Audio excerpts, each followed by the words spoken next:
Okay. So that's the biggest that you can share na? Okay. Sige, okay na lang yan. Sige. No? And regional planning. Yeah, there are a lot of theories under regional planning. If you remember, we've done development theory, and then we've done also planning theory, and then we just finished last night about spatial, right? Spatial theories.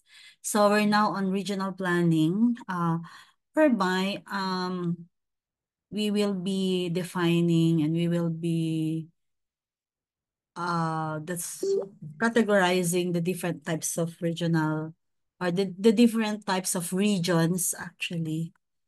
So what is the maybe we go to the next slide, and we need to determine and we need to define what's a region. All right. So you can see also some photos there.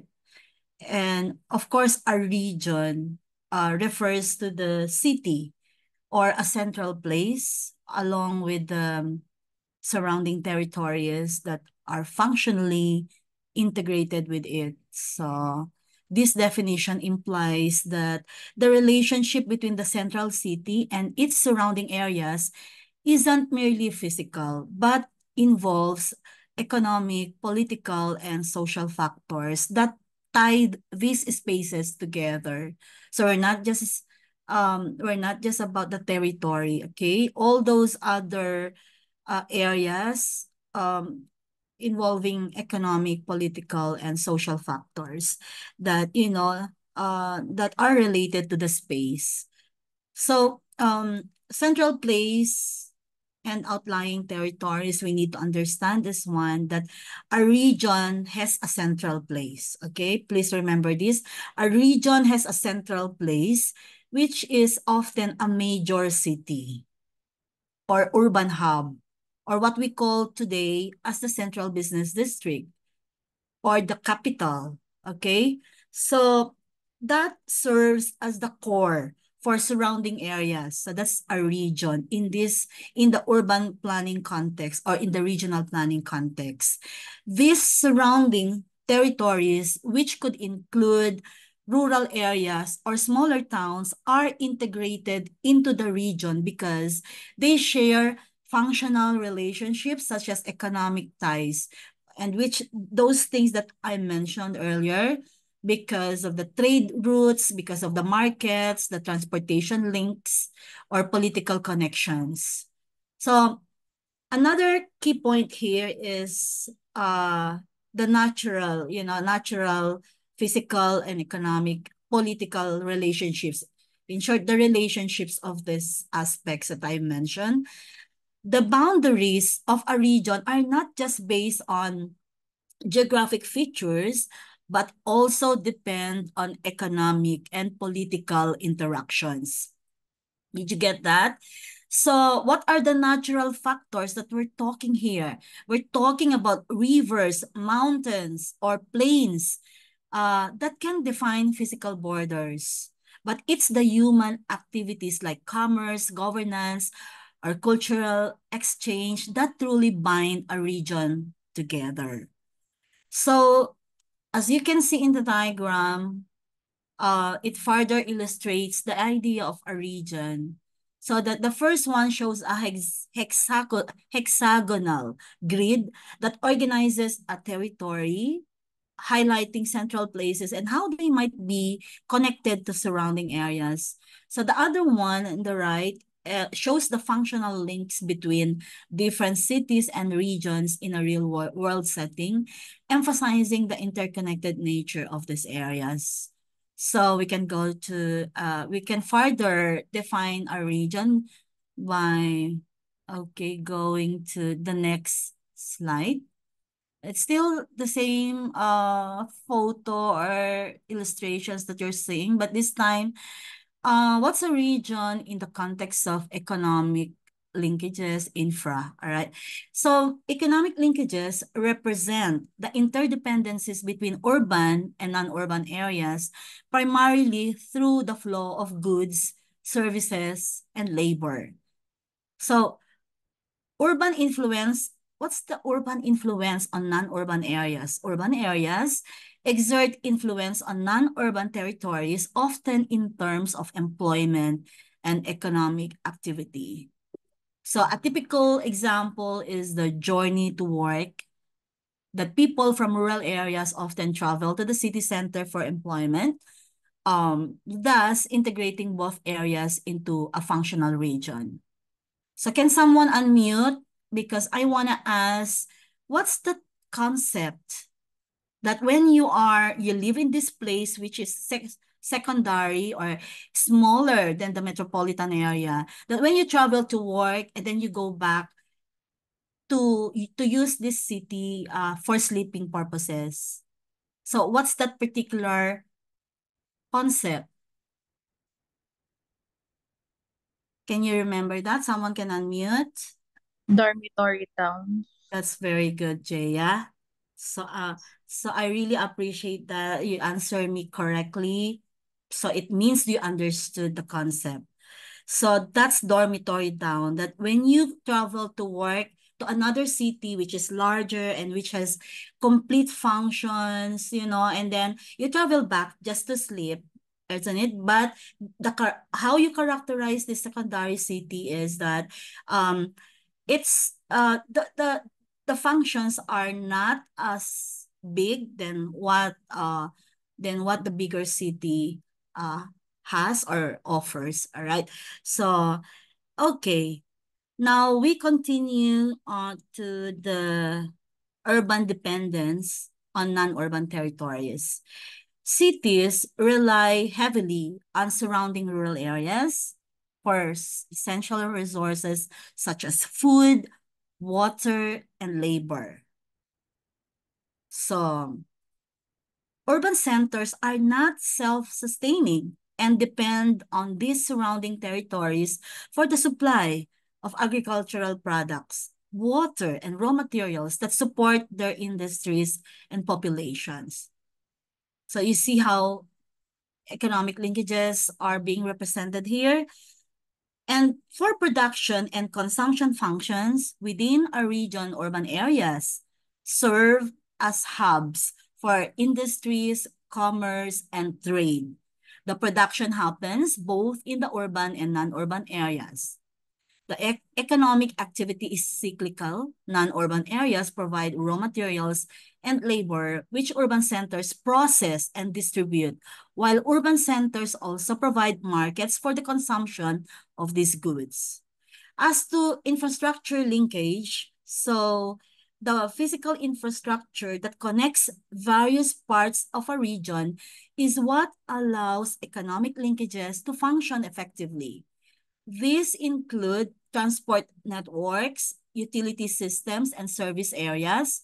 So transport nodes such as highways, railways, airports, and ports connect urban centers with rural and other urban areas. This infrastructure facilitates the movement of people, goods, and services across the region, enhancing accessibility and reducing transport costs. How about, so I just mentioned about major transport nodes. How about utility trunks? What are these? Utility infrastructure such as water purification plants, power supply systems, and waste management facilities, among others, form the backbone of urban-rural linkages. These facilities often extend beyond the city and serve both urban and rural populations, ensuring that basic utilities such as clean water and electricity are distributed across the region. As to the sink functions, non-urban areas may also perform this, okay, absorbing the waste produced by cities.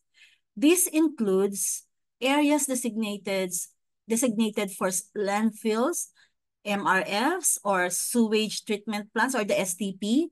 So these functions are crucial for maintaining urban sustainability, as cities tend to produce more waste and require surrounding rural areas to manage these byproducts.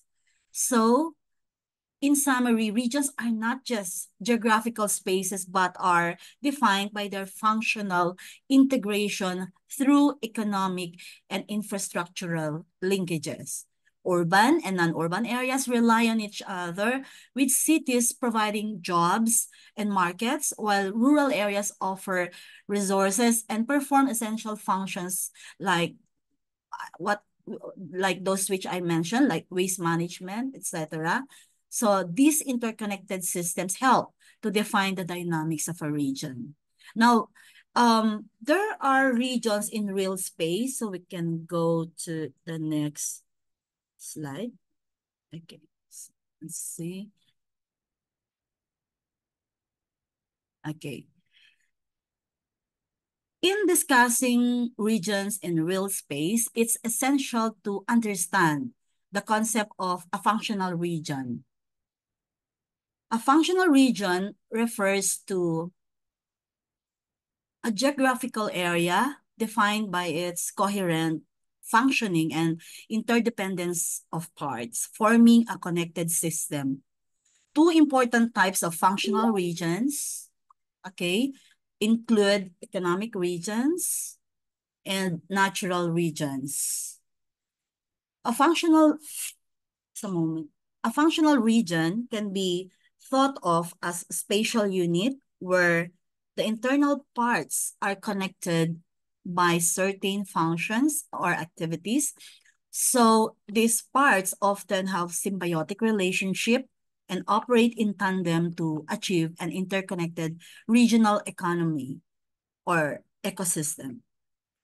Functional regions can be identified based on economic activities. For example, regions dominated by industrial, agricultural, or service-oriented economies, or natural features such as basins, forest areas, etc., or social or cultural interdependencies such as common infrastructure use, shared labor market, etc. So we can now define, okay, an economic region here. Economic region is bound by economic linkages where inputs, outputs, materials, and factors of production flow between different parts.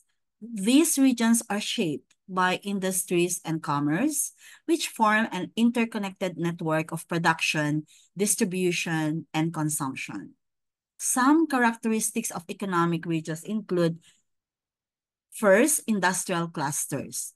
These are areas where industries concentrate due to proximity to resources, skilled labor, or infrastructure. Examples include manufacturing districts, ecozones, and industrial parks, which I think we can check online yeah, how many ecozones do we have already in the country, so, and how many industrial parks do we have, and you can find that in the website of PIEZA if it's about tourism, and then PEZA, okay, the economic zones in the Philippines, or Philippine Economic Zone Authority. So you can find those that we have already established as economic zone or industrial parks. So how about transnational corporations? What's their role? TNCs play a significant role in shaping economic regions through their networks of production. They link distant parts of the world into a global supply chain. So also globalization, how do we understand globalization? Um, Economic regions are increasingly influenced by this concept, with regional economies becoming interconnected at a global level. This includes the movement of goods, services, and labor across borders. So later I will be asking you which examples can you imagine, or do you think belonging to each of this um, which of this formation, all right? So ports and trade zones, ports act as gateways for trade, often forming the nucleus of economic activity in coastal regions. Surrounding areas, especially industrial zones or economic zones, or what we call ecozones for short, they are linked to these ports and benefit from global trade. How about region as a space economy?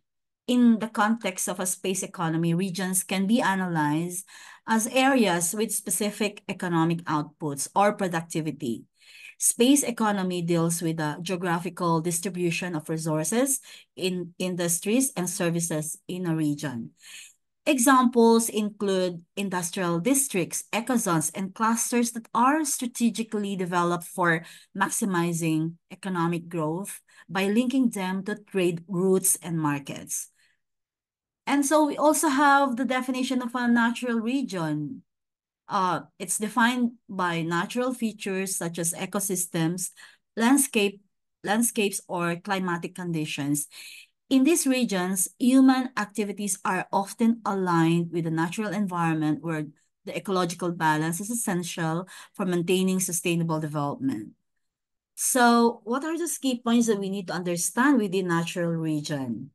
Natural regions are made up of ecosystems that interact with one another, such as forests, wetlands, and river systems. So these natural regions often require special attention to maintain ecological balance. How about ecosystem-based planning?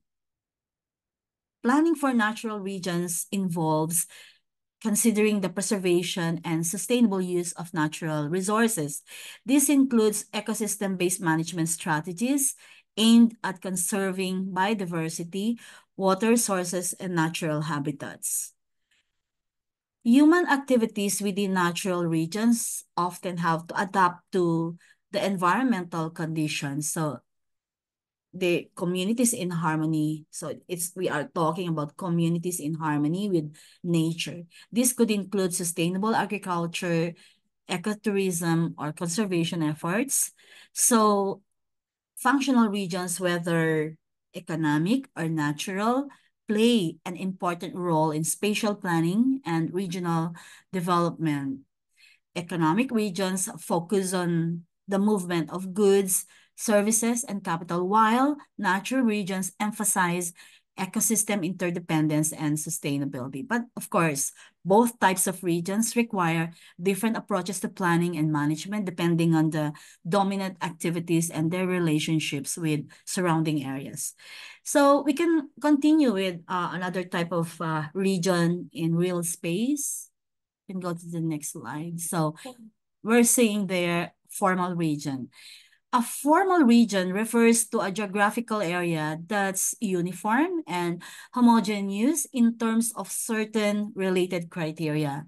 This means that the characteristics of the area are consistent throughout without variability. Remember von Thunen's model.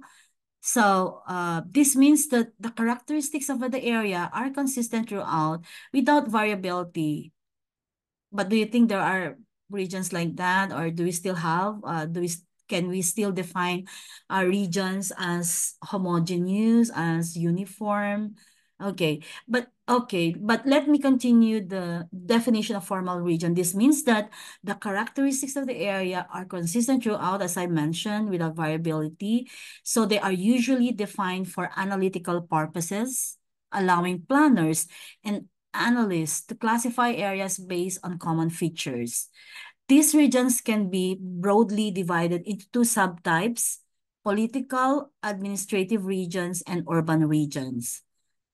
So these regions, the political administrative regions are defined by common political authority and administrative boundaries, such as national, state, and local government lines of or electorate constituencies. Those regions that we know, regions 1, 2, 3, 4A, 4B. So this is it. We those examples that we can put in here are national boundaries, such as a country, Then local boundaries like cities, provinces, and barangays. And then electorate districts where governance and decision-making are organized. So, I hope you understand that. But we also have urban regions in this particular context. So in this theory, or in how we are trying to delineate the different types of a region. So urban regions consist of large cities or towns along with the surrounding commuter villages or communities. These regions are often economically and socially integrated, with people in the commuter areas relying on the city for jobs, services, and other resources. Urban regions are sometimes mistakenly treated as homogeneous, but in reality, they're complex and diverse, both physically and socially. They should be viewed as an interconnected mosaic or ecosystem reflecting varied socio-cultural dynamics, infrastructure, and patterns of human interaction. So later, I would be defining, so what's um what are commuter villages, etc. And there would be more substantial um lectures on this particular concepts. So we will also be dealing with conurbation and such terms that are, very relevant in the context of urban planning.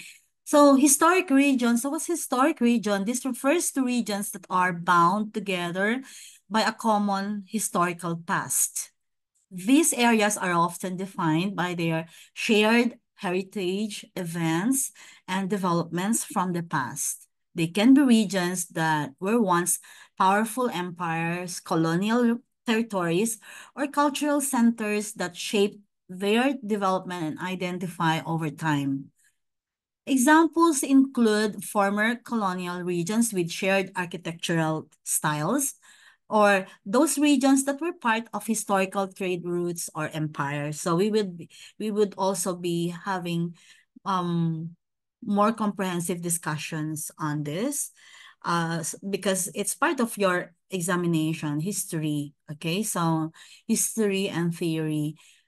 These regions still carry the imprint of their history in terms of architecture, cultural practices, and even administrative structures. So in essence, both formal and historic regions help us understand geographical areas based on either current administrative structures or the weight of their historical past.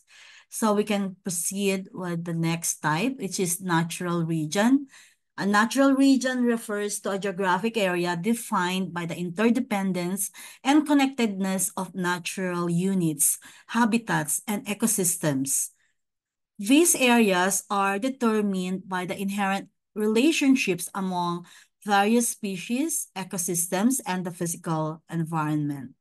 Natural regions often transcend political boundaries because they're defined by nature itself rather than by human-made borders.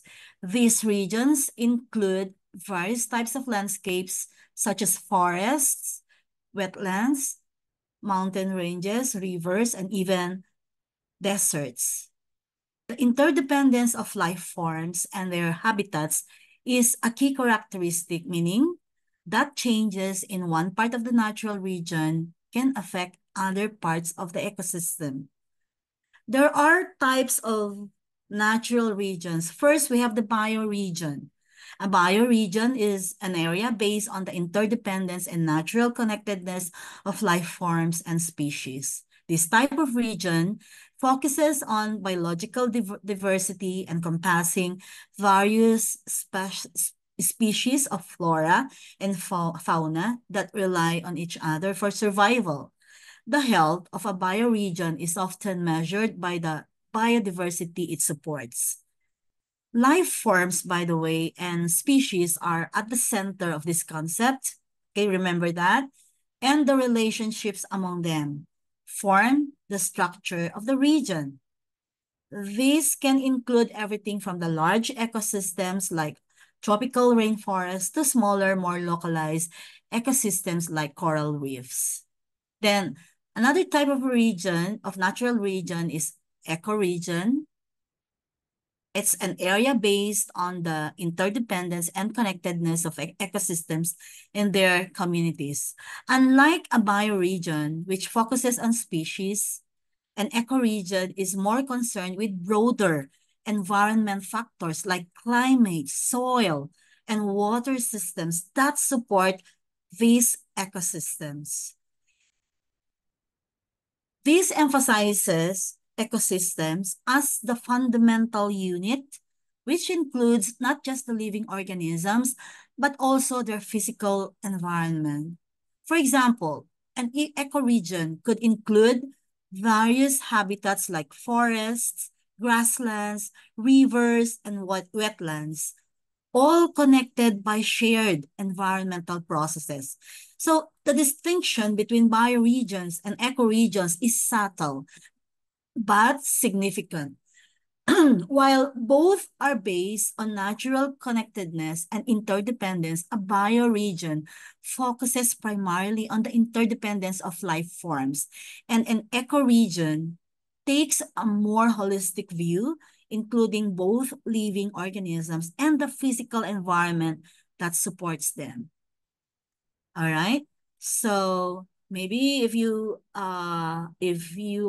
were able in the past, previously you've been reading some articles on bioregion, ecoregion, maybe you can now distinguish more properly. I remember DNR defining before what's bioregion, ecoregion. I think they use the word yeah, bioregion, but actually, they should mean ecoregion. So if you're someone who's very keen about the types of natural regions, then you're able to correct even the article of an agency whose primary mandate is about environment in general. So but I remember it's all about how yeah yeah, there was that type of controversy about, I think it's Manila Bay Reclamation Area. So I remember that because I also wrote a I also wrote an article about reclamation. And so I noticed one of, I think, communication or an article also that um I needed to, like maybe they're talking about ecoregion rather than bioregion. So it's something like that, that you also apply all your learnings in this review, in our review sessions to correct something, right? So and you will feel prouder, and you will feel more relevant, and you will feel more um more confident to take the board exams in 2025. So okay, maybe we can go to the next slide, the virtual region. Okay, I think lumabas ito sa exam. Okay. Virtual region is defined as a network of functionally related areas that are highly connected through ICT, or if we try to spell that out, information and communication technology and economic interflows. Unlike traditional regions, virtual regions are not geographically proximate or contiguous. They exist in a space where physical distance is irrelevant due to the connectivity provided by digital infrastructure. Virtual regions are formed as a result of advancements in technology, especially ICT, which have made it possible for businesses and individuals to interact and collaborate across great distances without needing to be physically present in one location. Example as a network economy. A key example of this is what we call the network economy where businesses, organizations, and individuals are interconnected through digital platforms and infrastructure. The ascendancy of ICT has enabled even small firms and, and multinational corporations, or the MNCs, to create dispersed but integrated economic networks. This means that businesses can operate globally without needing to maintain physical offices or supply chains in every country, relying instead on the virtual connectivity provided by the internet and other communication technologies, just like what we're doing now. We're more convenient on I can lecture without meeting you face to face. Just when I was when I started doing this event like face to face, I think I started in 2014 or 2015. So it means I'm now doing it for 1 decade, and no one can question me. Am I legitimate? Isn't it? I've been doing this for 1 decade already. So once you pass, once you become environmental planner and you have that, and if you check our 18587, which is the law that regulates the practice of environmental planning, one of the functions, or one of our duties, and one of those the scope, because we have a wide range of scope of environmental planning, so it means we can lecture, and so no one can question you as someone who's not legitimate to do this kind of thing. You can teach in university, you can teach environmental planning, right? So no one can brand you because you need to do licensure examination to become legitimate. No one can brand you as illegitimate, isn't it? So this network economy forms part of this virtual region that we are, the environment that we tend to move around. Virtual regions exemplify how technological advancement reshaped the concept of regional interdependence, making geographic proximity less critical. And this concept is important for understanding how modern economies, particularly in the digital age, are organized. So we can go further about this virtual region in the next slide. Okay.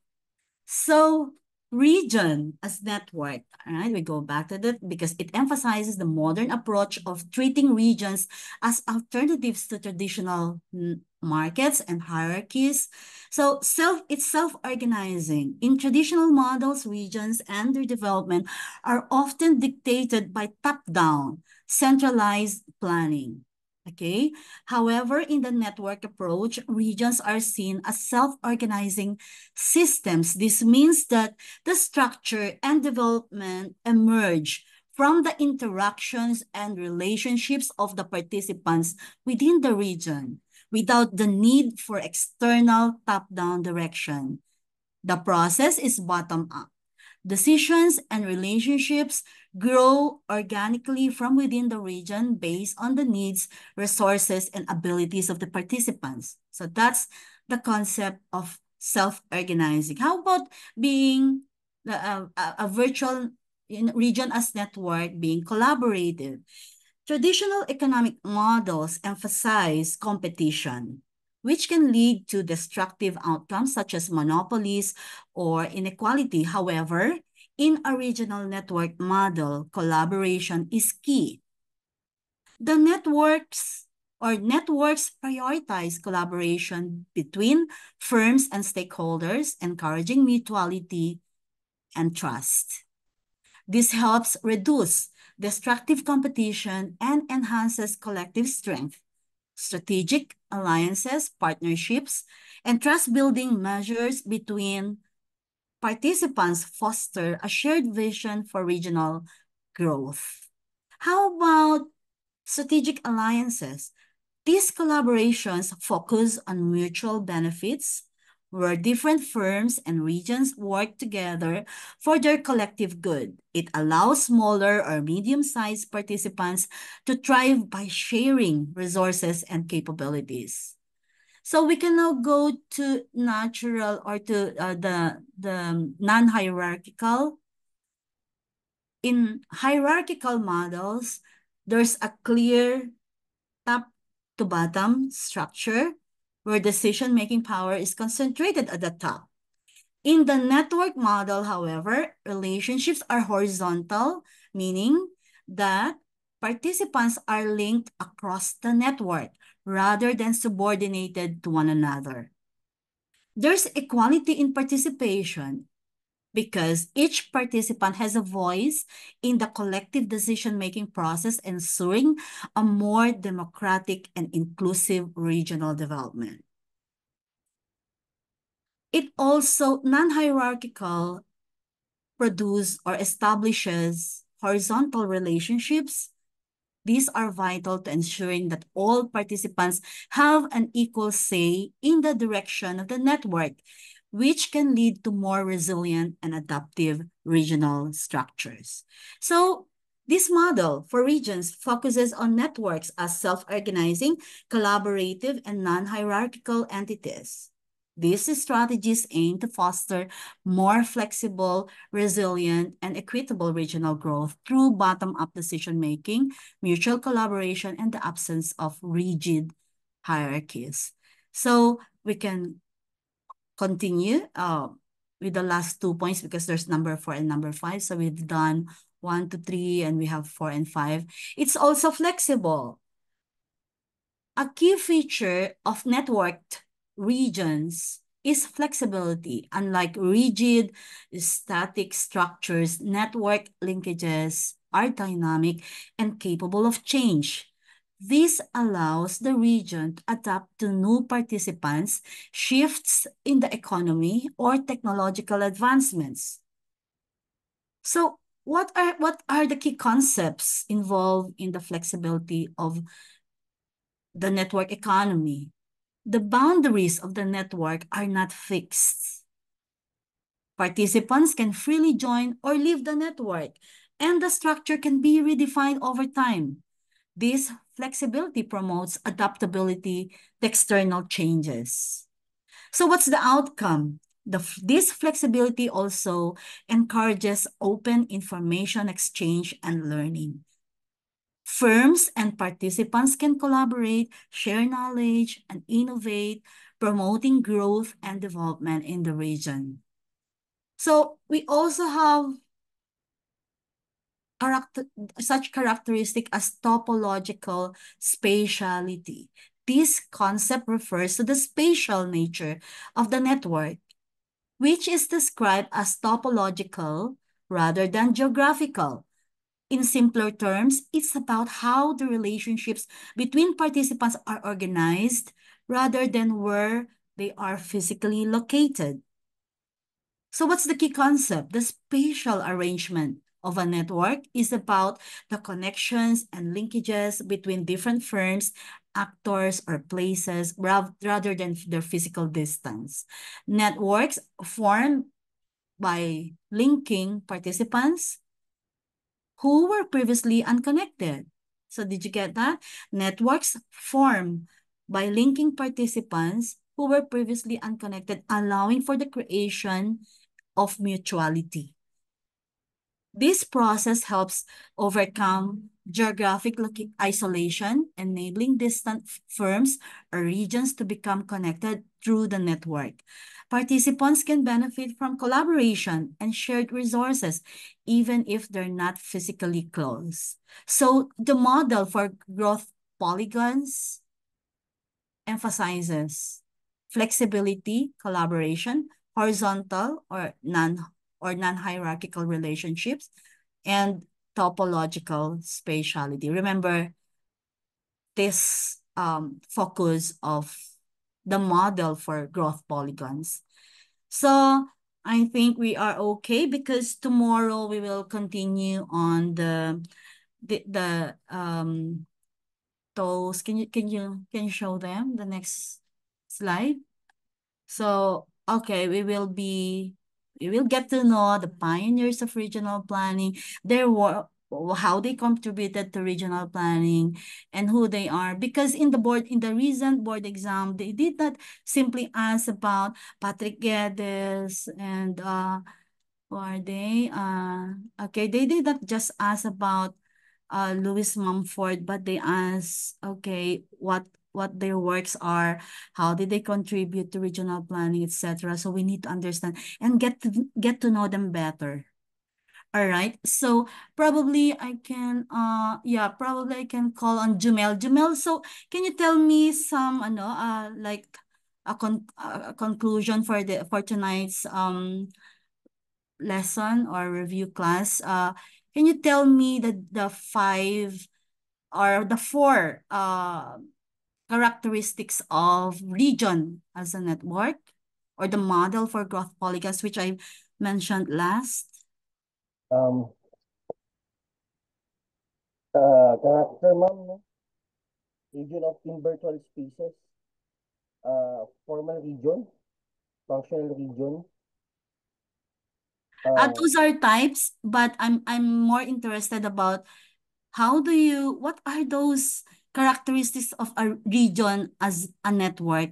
So I will mention one, flexibility. So yeah, what are sorry, self-organizing, collaborative, non-hierarchical, mm-hmm. uh, and flexible, topological spatiality.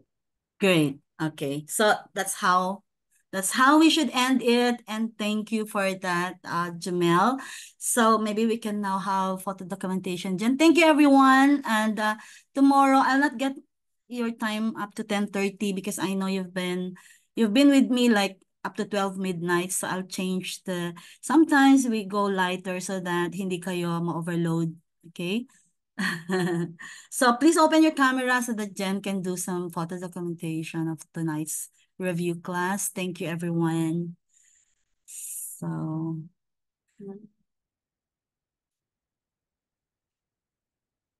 Okay, ready po? In 3, 2, 1. Okay, thank you everyone. bye. Bye po. Okay, so on weekends, yeah, we will have like 20 to 30 items, so that we can just check, okay, how well. So you don't need to worry if you get below 70%. So you can always improve anyway. So no one will fail, no one will die if you don't get 70%. Okay, so it's just something that we relax.